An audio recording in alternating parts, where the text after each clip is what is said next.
It's just a cheap notebook, cost maybe 50 cents back in 1970. The spine is cracked, the pages are yellow now, but for 30 years, this little black book was a weapon. I used it to hurt the woman sitting right next to me. We called it being fair. We called it equality. We were idiots. See that sun coming through the window? It feels warm on my hands now. It's peaceful here. Denise is dozing in her chair. But back then, this house wasn't a home. It was a courtroom. And this book was how we proved the other person guilty. If you are sitting there right now, thinking about how much more you do than your partner, if you have a list in your head of everything they owe you, stop, please. You are poisoning your own water. I need to tell you this before my time runs out. Don't scroll away. We worshipped a false god back then. We called it the 5050 rule. It sounds perfect on paper, doesn't it? Everything equal, everything fair. But in reality, it was hell. I wasn't a husband. I was an accountant. Every night, I'd sit in this chair not relaxing, but calculating. I mowed the lawn for an hour today, I'd think. So why is she sitting down? She owes me. If Denise cooked, she expected me to clean. If I drove the kids to practice, I made sure she knew exactly how much traffic I sat in. We weren't partners. We were business associates negotiating a merger that was going sour. We thought we were winning because we never let the other person get away with anything. I remember, God, it's embarrassing. I remember the milk fight of 1988. Denise bought the wrong milk, 2%, instead of whole. A tiny thing, a nothing thing. But because I was keeping score, because I felt I was giving more that week, I exploded. I slammed the carton on the counter so hard it split. Milk dripping down the cabinets. I yelled, "Why can't you just get one thing right?" I saw her eyes go cold. Not sad. Cold. I won that argument. I proved she was wrong. I was technically correct. And I sat there eating my cereal in a silent kitchen, feeling absolutely righteous. We were perfect roommates. We paid the bills. We raised the kids. We kept the house clean. But there was no oxygen in the room. We were suffocating each other with fairness. I thought I was fighting for respect. I didn't realize I was fighting a war against the only person on my team. It wasn't a heart attack. It wasn't a divorce lawyer knocking on the door. The moment that broke us was quiet. Terrifyingly quiet. It was a Tuesday in 2005. Our daughter, Sarah, had come over for dinner. She was 30 then, having trouble in her own marriage.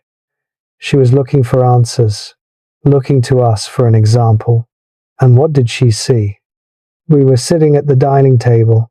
The only sound was the scraping of forks against china. Clink, scrap, clink. I remember Denise asked me to pass the salt. I didn't just pass it. I sighed.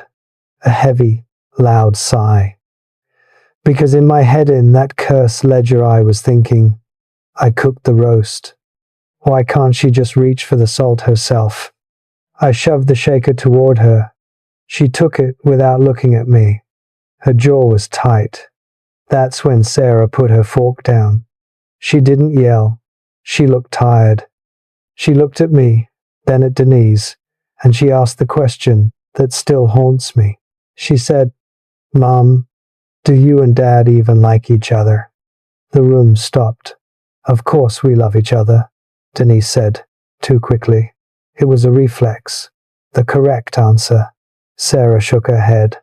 "I know you love each other. You're committed. You pay the bills. But do you like each other? Are you friends? Because sitting here, it feels like you're just enduring each other." Enduring. That word hit me like a hammer to the chest. I looked at my wife, really looked at her. I saw the grey in her hair. I saw the lines around her mouth that I had put there with my constant fairness. I realized Sarah was right. I didn't know who Denise was anymore. I knew her schedule. I knew her chores. I knew her debts to me. But I didn't know her. We were two skeletons holding hands, marching toward the grave, dragging this heavy sack of grievances between us. That night, lying in bed, the silence was deafening. Usually, I would fall asleep thinking about my work or what I needed to do tomorrow. But that night, I stared at the ceiling fan spinning in the dark. Whir, whir, whir. I thought about the grave. If I died tonight, what would be left? A clean house? A balanced bank account? A wife who was relieved I was gone? That was the crash. The ego died that night. The scorekeeper died. I realized that being right is the loneliest thing in the world. The next morning, I woke up and I made a decision. It was the hardest thing I've ever done. Harder than building my business, harder than quitting smoking. I decided to burn the ledger. Not literally, but in my head. I looked at Denise sleeping, and I promised myself, from this moment on, the score is 0-0, forever. We sat down for coffee. The air was still thick, still awkward. But instead of reading the newspaper, instead of hiding, I reached across the table and I took her hand. Her hand was surprised. She flinched a little. That's how far apart we were. I said, I'm sorry. I'm tired of winning. I want to be your husband again. That was the beginning. It didn't happen overnight. You can't fix 30 years of coldness in a day. But we changed the rules of the house. The first change, the end of 5050, we realized that the 5050 marriage is a lie. It's a myth. Some days, Denise has 0 to give. Maybe she's sick. Maybe she's sad. In the old days, I would have stood there with my arms crossed, waiting for her to do her share. Now, if she has 0, I give 100. And when I am weak, when my back hurts and I'm grumpy, she carries me. We stopped being opponents. We became a relay team. We stopped saying you need to fix this. We started saying, how do we solve this? The second change, the return of the date. We started dating again. I don't mean fancy dinners. Who cares about expensive food when you're 70? I mean, driving to the gas station to get ice cream cones on a Tuesday night, just sitting in the car, licking vanilla soft serve, watching the sunset, talking. Not about the bills, not about the kids, but about us. What was your favorite song in high school? Where do you want to travel, if we could go anywhere? We rediscovered curiosity. I learned things about my wife of 40 years that I never knew. I learned she secretly hated the blue curtains in the living room. I learned she always wanted to learn to paint. I fell in love with her all over again. Not the young love of a 20-year-old, that's just hormones. This was old love. This was quiet love. It's heavier. It's warmer. The milk moment. Redux. A few years ago, I dropped a jar of pickles. Smash. Glass and vinegar everywhere on the clean floor. The old Denise would have sighed. The old Harold would have gotten defensive. But you know what happened? She laughed. She just laughed and said, well, the floor needed mopping anyway. We cleaned it up together. Our knees creaked. We smelled like vinegar, and we were happy. Because we weren't fighting the mess and each other. It was just us against the mess. The peace of now.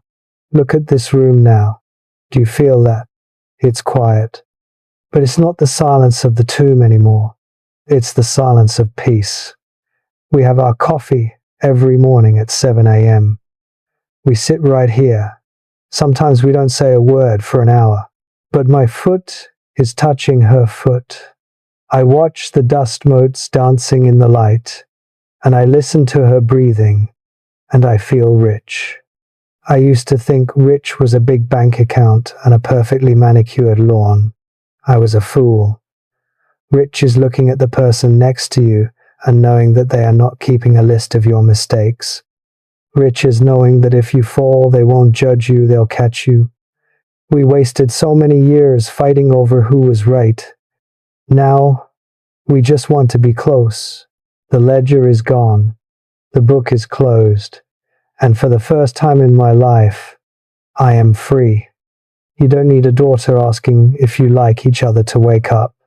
You don't need to wait until you're 80 to understand this. Please, look at your life right now. Look at your partner. Are you keeping a list? Are you waiting for them to pay you back for something you did yesterday? Throw it away. Burn the mental ledger. In a marriage, there is no such thing as winning an argument. If you win and you make your partner feel small, you lose. You both lose. You are not competitors. You are teammates. You are the only two people in the lifeboat. Why are you drilling holes in the floor just to prove a point? Being right is cheap. Being happy is priceless.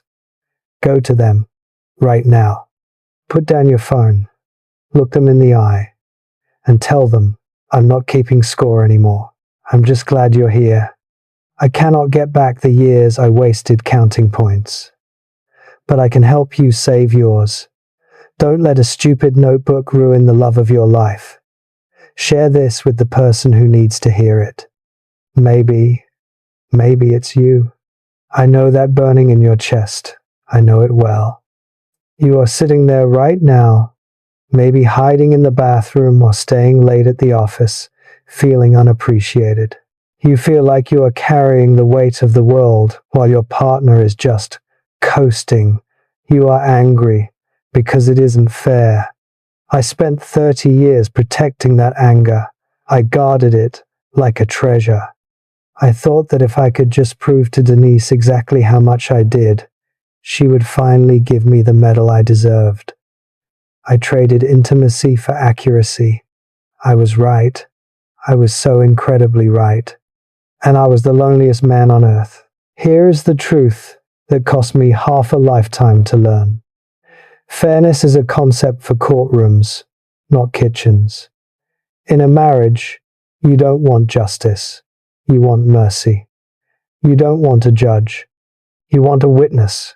Every time you prove your partner wrong, you win the battle, but you burn the bridge, and eventually, you run out of bridges. Please, don't make my mistake. Do this one thing tonight. When you go home and you see that thing that always annoys you, the dirty cup on the table, the shoes in the hallway, don't sigh. Don't add it to the list in your head. Just pick it up, wash the cup, move the shoes, and say nothing, not with resentment, but with love. Be the one who breaks the cycle.